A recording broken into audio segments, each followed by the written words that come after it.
구약성경 민수기 6장 1절에서 12절입니다.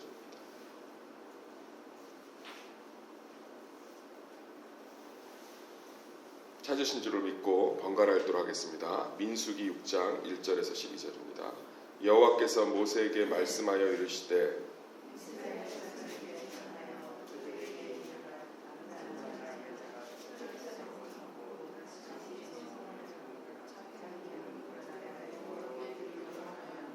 포도주와 독주를 멀리하며 포도주로 된 초나 독주로 된 초를 마시지 말며 포도즙도 마시지 말며 생포도나 건포도도 먹지 말지니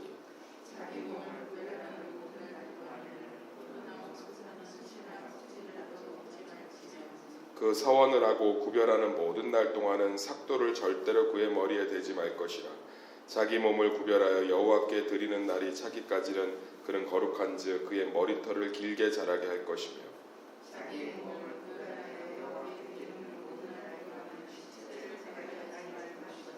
그의 부모 형제 자매가 죽은 때라도 그로 말미암아 몸을 더럽히지 말 것이니 이는 자기의 몸을 구별하여 하나님께 드리는 표가 그의 머리에 있습니다.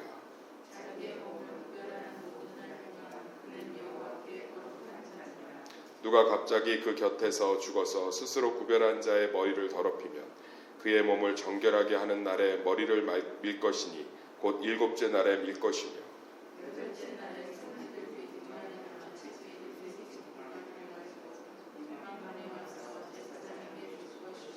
제사장은 그 하나를 속죄 제물로 하나를 번제물로 드려서 그의 시체로 말미암아 얻은 죄를 속하고 또 그는 그날에 그의 머리를 성결하게 할 것이며 자기 몸을 구별하여 여호와께 드릴 날을 새로 정하고 1년 된 수량을 가져다가 속건 제물로 드릴지니라.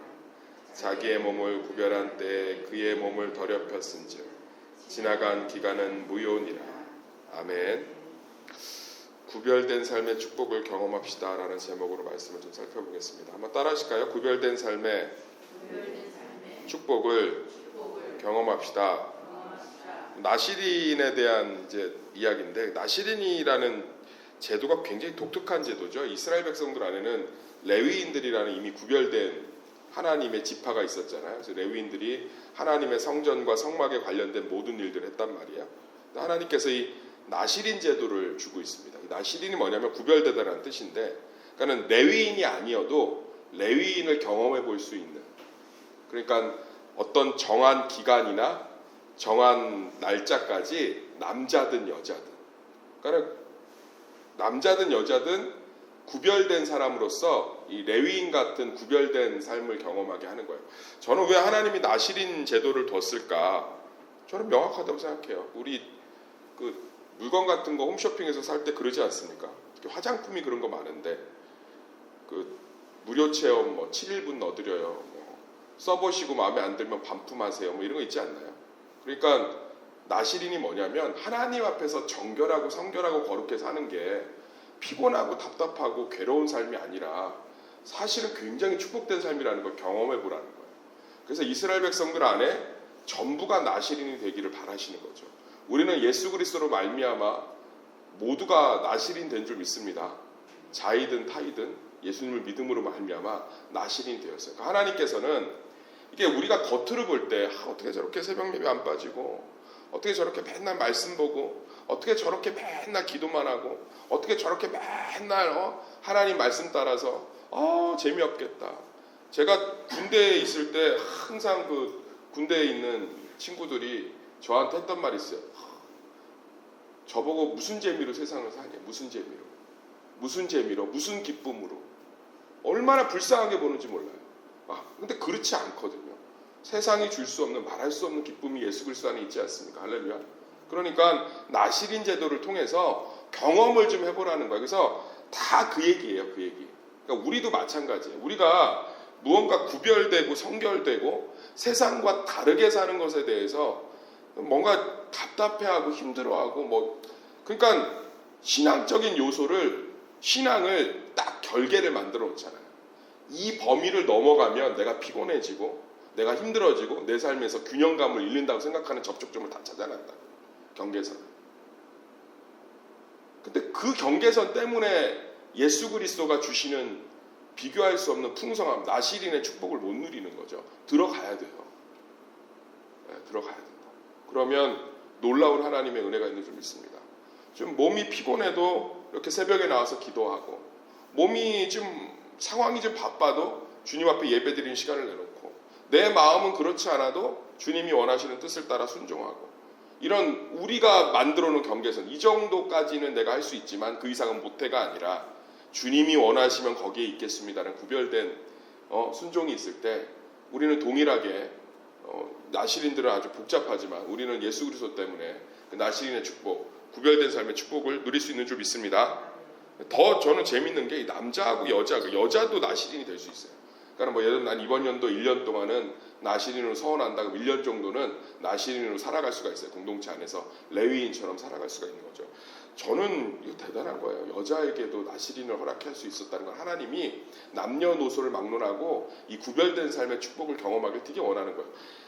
제가 안타까운 건 이렇게 구약시대 진짜 여성의 인권이라는 것 자체가 논의된 적이 없는 이 고대 근동에서도 하나님이 여성들에게 나시린을 허락하고 있는데, 아직도 교회 안에도 이런 정말 이 평등적, 수평적 어떤 세상보다 더 못한 합리적인 그런 어떤 관계적 구조가 없는 것들을 보면 되게 안타까워요. 뭐 부장은 꼭 남자만 해야 되고, 뭐는 뭐만 해야 되고, 전 굉장히 안타까워요. 제가 뭐 다 내용을 자세히 말씀드릴 수는 없지만 어떤 분한테 뭐 이렇게 해서 이렇게 제가 이렇게 하기로 했습니다라고 이제 저 나름대로는 세상적으로 보기에나 뭐 하나님 보시기에 기뻐하게 제 권리를 포기하는 얘기를 좀 나눴어요. 근데 그분이 그런 얘기를 하더라고요.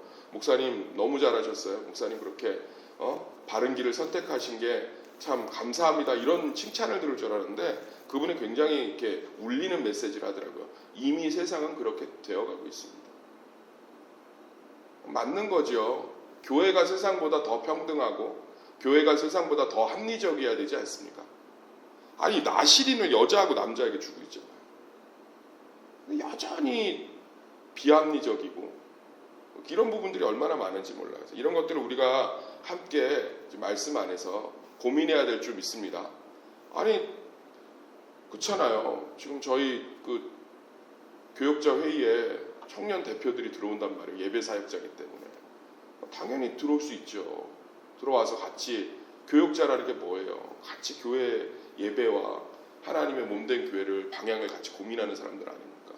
들어와서 같이 고민하고 만들어가고 이럴 수 있어야 되는 거 아니에요? 이런 것들이 좀 우리 가운데, 말씀 가운데 좀 우리 깨어나기를 간절히 소망합니다. 그러면서 이제 나시린의 기준이 세 가지가 이제 제시가 돼요.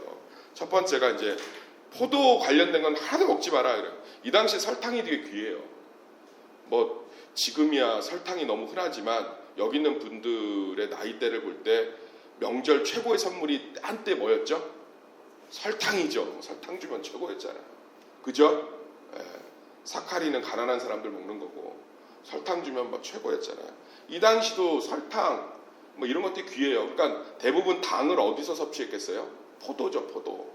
포도는 잘 자라니까 이 기후가. 그리고 술 먹으면 기분 좋잖아요. 이게 다 기쁨을 의미하는 거예요. 포도주를 입에 대지 마라. 이건 기쁨의 근원을 하나님에게서 찾아라. 하나님에게서. 그러니까 나실이 구별된 삶을 사는 것의 특징이 뭐냐면 우리가 기쁨의 근원을 하나님 안에서 찾아야 된다는 거예요. 그러니까 우리가 매번 기쁘지 않잖아요. 그러면 예수 그리스도의 더 깊은 샘으로 뿌리를 내려야 될 줄 믿습니다. 그러니까 예수 그리스도 안에 포도주와도 비교할 수 없는, 포도의 달콤함과 건포도도 먹지 말고 다 먹지 말라잖아요. 비교할 수 없는, 정말 비교할 수 없는 그 기쁨이 있다는 거예요. 기쁨이. 누구 안에? 예수 그리스도 안에. 그러니까 우리가 영적으로 삶을 살면서 이런 것들에 대한 소망과 좀 한번 그런 사모함이 있었으면 좋겠어요. 우리 성도들 안에 정말 이렇게 포도보다도 기쁠까? 정말 이렇게 나시린이 포도주와 포도에 관련된 걸 하나도 먹지 못하고, 군대에 있으면 단 거 못 먹잖아요. 훈련소에서는. 그렇죠? 그러니까 막 초코파이 하나 줘도 좋아하잖아요. 그렇게 막 참아야 되고, 근데 나시린들은 포도에 관련된 건 입에도 대지 말래요. 그럼 막 하나님의 기쁨만으로도 막 저 포도를 대체할 만큼 저렇게 기쁜 것일까? 뭐 이런 좀 뭔가 우리 안에 막 좀 있으면 참 좋을 것 같아요. 할렐루야. 그러니까 우리가 기쁨의 근원을, 그러니까는 나시린이 구별이잖아요. 구별을 행동으로 하지 마시고요. 제 생각 구별은 마음으로 시작하는 마음. 행동으로 구별하면 정죄밖에 안 합니다. 저는 행동의 구별은 잘 신뢰하지 않아요. 죄송하지만. 네. 행동의 구별은 정죄밖에 안 해요. 제가 목회 연수가 더 길면 깨질지 모르겠지만 지금까지 본 걸로는 행동으로 구별하는 사람들은 거의 대부분 정죄예요. 누군가를. 근데 마음으로 구별된 사람은 행동의 구별이 따라옵니다. 할렐루야. 이게 축복이에요.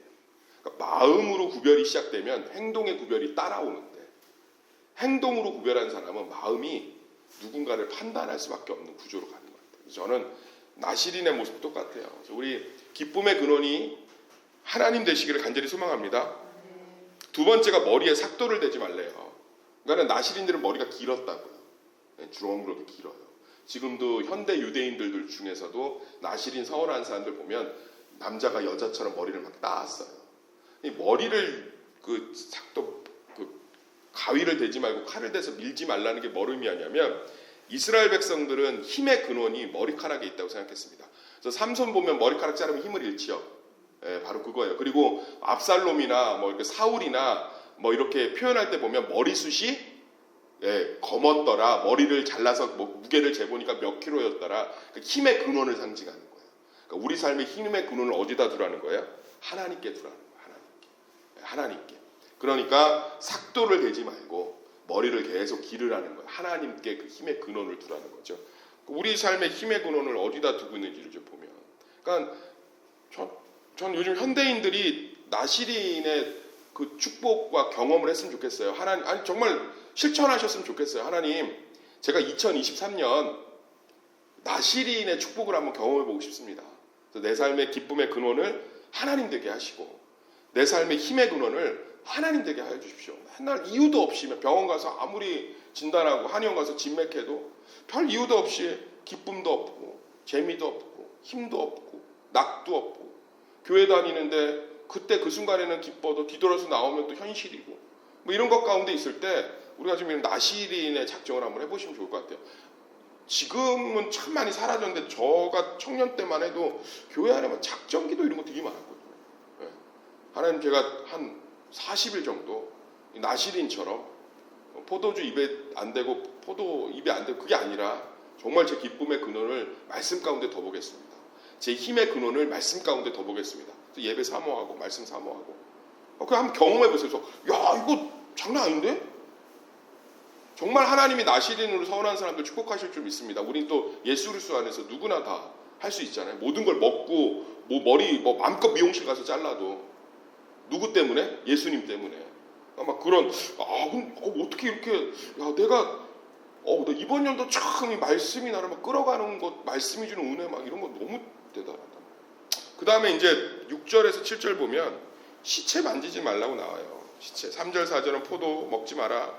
5절은 삭도 대지 마라. 6절 7절 보시면 시체 만지지 마라. 이게 뭐냐면 삶의 구분이 좀 있어요. 삶의 구분. 그러니까 부모 형제 7절 한번 읽고 7절 시작. 그의 부모 형제 자매가 죽은 때라도 몸을 더럽히지 말 것이니 이는 자기의 몸을 구별하여 하나님께 드리는 표가 그의 머리에 있음이라. 그러면서 또 무슨 얘기를 하냐면 9절 보면 누가 갑자기 그 곁에 죽어서 스스로 구별한 자의 머리를 더럽히면 그의 몸을 정결하게 하는 날에 머리를 밀 것이니 일곱째 날에 밀 것이라. 그러니까 어느 정도로 시체하고 만지지 말라고 그러냐면 그냥 부모가 죽어도 가지 말라. 장례 치르지 말라.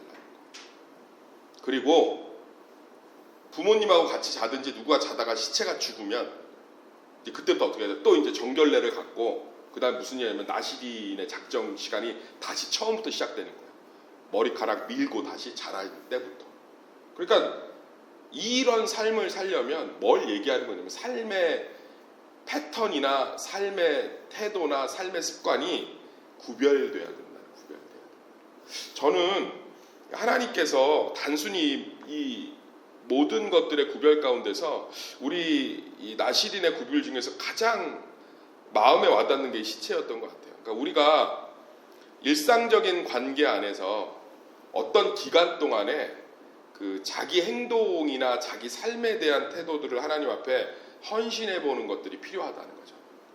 그러니까 제가 뭐 어느 기간 동안에는 새벽 예배를 안 빠지겠습니다. 제가 어느 기간 동안에는 매일 아침마다 말씀을 좀 묵상해 보겠습니다. 제가 어느 기간 동안에는 밤에 기도를 꼭 하고 자겠습니다. 뭐 이런 것들이 우리 가운데 되게 이렇게 필요하다는 거예요. 그래서 그런 소망이나 그런 것들을 이렇게 간구하고, 그러니까 이 나시린이 시체도 못 만지고, 그 다음에 이제 누가 곁에서 죽으면 안 되니까 같이 평상시에 자던 사람들, 또 연로하신 사람들, 돌아가실 분들하고는 거리감도 둬야 되고, 그러니까 굉장히 삶이 무언가 이렇게 구별되고 뭔가 이렇게 생활 패턴들이 달라지는 것들을 하나님께서 요구하고 있잖아요. 저는 이런 것들이 좀 필요하다고 생각해요. 그러니까 하나님 앞에서 좀 내가 평소에 하던 습관들이 아닌 평소와 다른 신앙적인 습관들, 평소와는 다른 하나님께 헌신들이 좀 삶 가운데서 이렇게 정해졌을 때 하나님이 그것들을 통해서 굉장히 많은 이 은혜들을 주시는 걸 볼 수 있습니다. 그래요. 그러니까 뭐 평소에 청년들이 이런 질문을 하더라고요. 그거 좀 들으면 훨씬 더 적용이 될 텐데, 술 많이 먹고 술 좋아하고 막 노는 거 좋아하는 친구 사이에 가야 돼요, 말아야 돼요? 이런 질문을 해요. 그럼 제가 답을 명확하게 합니다. 그 친구들에게 영향을 받지 않을 거면 가도 되고, 그 친구들에게 영향을 받을 것 같으면 가지 마라. 그렇잖아요. 구별을 하는 거죠. 전도를 해야죠. 사람 변화시켜야 되죠. 근데 내가 갔는데 그런 문화가 부럽지 않아. 그리고 거기서 그렇게 그 문화에 섞이지 않으면서도 내 정체성을 잘 지킬 수 있어. 그러면 가서 그들하고 교제를 계속 유지해서 복음을 전해야죠. 내가 되면. 근데 가면 옛날 습관들이 막 올라와. 그러면 가면 안 되죠. 왜냐하면 아직 하나님 앞에서 이 신앙이 가치관화가 안 된 거예요. 그럴 때는 나시린처럼 좀 구별해서 태도들을 좀 정리하는 거죠. 만남도 좀 정리하고, 그런 만남들을, 그런 사람들하고 만나는 것도 좀 꺼리고 필요해요. 그래서 항상 마찬가지예요. 내 삶에 그것이 내 신앙을 좀 무너뜨리고 내 신앙을 위해한다. 그러면 좀 멀리하고, 그렇지 않다, 난 그것들을 해도 내 신앙에는 손상이 없다, 그러면 기쁨으로 또 그것들을 행하고, 저는 그렇다고 생각을 해요. 그래서 좀 그런 부분들로 우리 삶의 태도나 방향들을 결정했을 때 하나님이 주시는 축복이 있는 줄 믿습니다. 그러면서 이제 뭐 9절부터 쭉 나오는 것들이 뭐냐면, 그래서 어쩔 수 없이 나시린이 시체를 접촉했을 때 뭐 어떻게 해야 되냐, 7일간의 자숙기간을 가져라 얘기하는데, 저는 이것도 그러니까 나시린을 통해서 하나님이 우리 삶에서 신앙적인 방향과 태도를 통해서 누릴 수 있는 은혜를 참 많이 가르쳐주고 있어요. 저는 참된 회개에 반드시 들어가야 될 요소가 예수 그리스도 앞에 내 죄를 고백하고 동의하는 거하고, 저는 하나를 추가하고 싶어요. 자숙의 기간을 좀 가지세요. 이게 굉장히 유익합니다. 그러니까 제가 그 사역을 하면서 뭐 믿지 않는 형제나 자매하고 교제하고 헤어지면 저를 많이 찾아와요. 상처가 깊죠. 그럼 제가 항상 이렇게 자숙을 선포한다. 1년 정도는 교제하지 말고 하나님 앞에서 내가 믿지 않는 사람하고 교제한 게 이렇게 고통이었구나를 철저하게 기억하고 떠올려라. 저는 참된 축복이 뭐냐면, 그러니까 시체를 만졌잖아요. 그럼 하나님이 너 이제 만졌으니까 끝이야가 아니라 회복의 시간을 주세요. 회복의 시간. 저는 좀 넘어질 수 있어요. 넘어질 수 있다. 실수할 수 있어요. 그러면 좀 자숙의 시간을 좀 스스로 하나님 앞에서 선언하는 거 굉장히 유익합니다. 하나님, 제가 3일 동안 입술로 좀 뭔가 범죄를 했다. 그러면 제가 3일 동안은 좀 이 입술을 좀 조심하겠습니다. 주님 앞에서. 그래서 좀 입을 좀 이렇게 봉하고, 뭐 매직 같은 걸로 십자가 되거나 그래 놓든지. 그렇게 좀 자숙의 기간들을 선언하는 게 굉장히 좀 필요해요. 그러니까 성경에 보면 성령을 회방하는 제 빼놓고는 하나님께서 죄를 지은 사람들이 그것들을 회복할 때 회복하는 시간들과 기간들을 허락하세요. 이것들이 되게 중요해요. 그래서 우리가 무언가 좀 그럴 필요가 있다는 거예요. 예를 들어서 내 자녀를 믿음대로 키운다고 해야 되는데, 믿음대로 키워야 되는데 잘 못 키워서 그 쓴뿌리들을 경험하면 회개하게 되잖아요. 하나님, 내가 이 자녀를 위해서 정말 믿음대로 키웠어야 되는데 키우지 못했습니다. 회개하고 나면 한 1년 정도 내가 이 자녀를 위해서 성경 필사를 좀 해보겠습니다. 이 아이를 정말 주님 앞에 온전히 내어드리지 못한 것을 제가 회개하면서, 그게 무슨 행위적인 게 아니라 좀 자수하는 거죠. 마음을 온전히 내려놓고 아이를 말씀 가운데 키우지 못한 것들을 회개하면서 1년 정도 성경 필사를 쭉 하는 거예요. 저 그런 것 통해서 은혜 받고 그 하나님 앞에 놀라운 축복받은 경험들 많이 간증 듣지 않나요? 그런 거 좀 엄청 들어요. 무슨 내가 이런 실수를 해서 부부관계가 깨졌는데 하나님 앞에서 그걸 철저하게 회개하면서 아내 하나 남편을 위한 기도를 그 정해진 시간에 한 1년 정도 제가 꾸준히 하고, 하나님이 그 행위를 보시는 게 아니라 그 중심을 보시는 거죠. 얘가 이토록 나를 통해서 이 죄의 문제와 이 문제를 해결하고 싶구나. 저는 목회자지만 실수 많이 합니다. 근데 저 나름대로 자숙을 항상 이렇게 선언해요. 실수하고. 근데 그걸 통해서 너무 많이 하나님이 저를 위로하시기도 하고, 그 관계를 참 회복하시기도 하고, 그 문제를 돌이키시기도 하고. 그러니까 여호와께서 우리가 죄 안 짓는 의로움의 향기도 기뻐하시지만, 참 죄인이 회개하고 돌아와서 고개 푹 숙이고 하나님 앞에서 나실인의 삶들을 선택할 때 정말 기뻐하시는 것 같아요. 그래서 우리 새벽 성도들께서 나실인 한번 경험해 보세요. 하나님이 경험하라고 주신 제도잖아요. 구약의 제도. 우리는 예수 그리스도 때문에 완성됐잖아요. 그러니까 시체 만져도 돼요. 장례식 가셔도 되고, 그렇죠? 머리 하셔도 되고, 포도, 설탕, 아이스크림 다 드세요. 그러면서 좀 구별된 가치관, 구별된 습관, 좀 내가 넘어지면 자숙의 기간도 좀 선언하고 필요해요. 그런 거 해보시면 하나님께서 주시는 놀라운 은혜가 있는 줄 믿습니다. 그래서 그것들을 통해서 좀 하나님을 더 풍성히 경험했으면 좋겠어요. 성경이 몇 권이죠? 66권이죠.